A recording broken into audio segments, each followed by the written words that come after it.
Hello बच्चों, आइए इस प्रश्न को पढ़ते हैं। बोला जा रहा है एक पारदर्शी ठोस बेलनाकार छड़ का जो अपवर्तनांक है वो है 2/वर्गमूल में 3। यह वायु से बोला जा रहा है कि घिरा है। और फिर बोला जा रहा है एक प्रकाश की जो किरण है वो छड़ के एक सिरे के मध्य बिंदु पर चित्रानुसार आपतित होती है। आपतन कोण जो है थीटा, जिसके लिए प्रकाश जो है उसकी किरण छड़ की दीवार के अनुदिश पृष्ठ सर्पी अर्थात ग्रेजेस है, उसके लिए हमें मान बताना है थीटा का। पहला ऑप्शन है साइन व्युत्क्रम 1/2, दूसरा ऑप्शन है साइन व्युत्क्रम वर्गमूल में 3/2, तीसरा ऑप्शन है साइन व्युत्क्रम 2/वर्गमूल में 3 और चौथा ऑप्शन है साइन व्युत्क्रम 1/वर्गमूल में 3। आइए इस प्रश्न की मुख्य अवधारणा की चर्चा करें। मुख्य अवधारणा, यहाँ पे हम स्नेल के नियम को समझेंगे। मान लीजिए कि ये एक दीवार है दो माध्यमों को अलग करने वाली।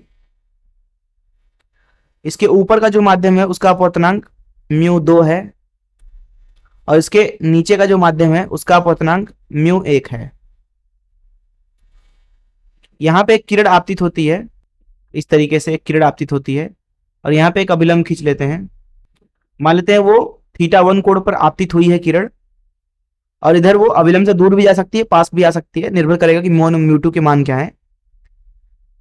मान लीजिए इधर अभिलंब के साथ इसका कोण है θ2, तो स्नेल का नियम कहता है μ1 साइन θ1 बराबर μ2 साइन θ2। तो इस मुख्य धारा का इस्तेमाल करके चलिए प्रश्न को हम हल करते हैं। देखिए स्थिति कुछ ऐसी दी गई है, यहां पे आपतन कोण थीटा है, बाहर हवा है, तो बाहर का जो अपवर्तनांक है वो 1 है। वहीं अंदर जो है माध्यम भरा हुआ है जिसका अपवर्तनांक है 2/वर्गमूल में 3। और जो यहां दीवार है, जब प्रकाश की किरण यहां अपवर्तन के पश्चात आ रही है, इससे टकरा रही है, तो अभिलंब इस तरीके से होगा दीवार के साथ। प्रकाश की किरण सीधे दीवार के साथ निकल रही है, इसको बोलते हैं पृष्ठ सर्पी, पृष्ठ से सट करके आगे निकल गया, ग्रेजेस भी बोलते हैं, ग्रेजिंग कंडीशन, पृष्ठ सर्पी अवस्था। तो यहां पे पहला अपवर्तन यहां हुआ है हवा से माध्यम में, वहीं दूसरा अपवर्तन हुआ है माध्यम से हवा में, हालांकि वो हवा में गया नहीं है।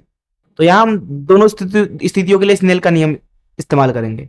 ये पहला वाला स्थिति के लिए पहले हम देखते हैं। यहां पे आप देखोगे तो अविलंब जो है वो ये वाला रेखा है, थीटा जो है वो आपतन कोण है, अपवर्तन कोण मान लीजिए कि आर है, तो ये वाला कोण भी आर हो जाएगा। पहली स्थिति के लिए हम लगाते हैं स्नेल का नियम, तो बाहर का अपवर्तनांक 1 है गुणे साइन थीटा बराबर अंदर का जो कोण है वो आर है, तो साइन आर गुणे माध्यम जो कि है 2/वर्गमूल में 3। इसको हम समीकरण 1 बोल देते हैं। अब हम दूसरी स्थिति के लिए स्नेल का नियम इस्तेमाल करते हैं। दूसरी स्थिति के लिए क्योंकि अभिलंब ये है तो आपतन कोण ये है, मतलब 90 माइनस आर, और अपवर्तन कोण क्या है, अपवर्तन कोण हो गया अब 90 अंश। तो उसके लिए लगाते हैं दूसरी स्थिति के लिए μ1 मतलब 2/वर्गमूल में 3 गुणे साइन θ1 मतलब कि 90 ऋण आर, और ये बराबर है μ2 मतलब हवा गुणे साइन 90 हो जाएगा। इसको समीकरण 2 बोल देते हैं। हमें क्या पूछा गया प्रश्न में, थीटा। देखिए यहां से समीकरण 1 से आपको मिल रहा है साइन थीटा बराबर 2/वर्गमूल में 3 साइन आर, तो आपको साइन आर का मान निकालना है, तो आपको साइन थीटा मिल जाएगा। इसके लिए हम समीकरण 2 का इस्तेमाल करते हैं। देखिए समीकरण 2 के अनुसार 2/वर्गमूल में 3 गुणे साइन 90 ऋण थीटा कितना हो जाएगा, कॉस आर कॉस थीटा, उधर है साइन 90, साइन 90 1 होता है तो ये 1 हो गया। तो यहां से आपको दिख रहा है कि कॉस आर जो है वो कितना है, वर्गमूल में 3/2, अर्थात जो ये आर है उसका मान कितना है 30 अंश।